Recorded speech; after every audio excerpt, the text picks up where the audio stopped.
আমাদের কিন্তু কোথাও যাওয়ার আগে বিশেষ করে ট্রেনে যদি যেতে হয় আমাদের টেনশন হয় বাথরুমের জন্য।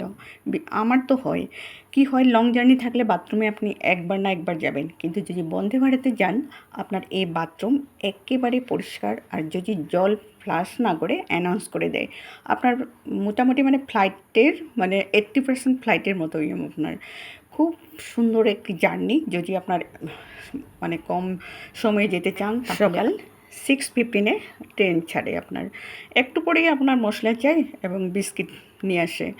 আপনি তারপরে বসে থাকলেন তো চায় খেয়ে নিলেন, তারপরে দিয়ে দিবে আপনাকে একটা পেপার, তারপর দিয়ে দিচ্ছে 1 লিটার জল। আর একটু পরেই আবার জিজ্ঞাসা করবে যে আপনি ব্রেকফাস্টটা এখন নেবেন নাকি একটু পর। আপনি যদি সাথে সাথে খেতে চান আপনাকে এই ব্রেকফাস্ট দেবে। আমি A to Z আপনাকে দেখাচ্ছি। যদি আপনার মানে যে কোথাও যেতে থাকে, আপনাদের যদি মানে ট্রেনে চড়ার জন্য একটু প্রবলেম থাকে, এই বন্দে ভারতে যাবেন, আপনাদের টাইমেও আসবে, ব্রেকফাস্ট আপনার লাঞ্চ সবই দিবে। খুব ভালো একটি ট্রেন। আবার আসবো নতুন ভিডিও নিয়ে। ধন্যবাদ।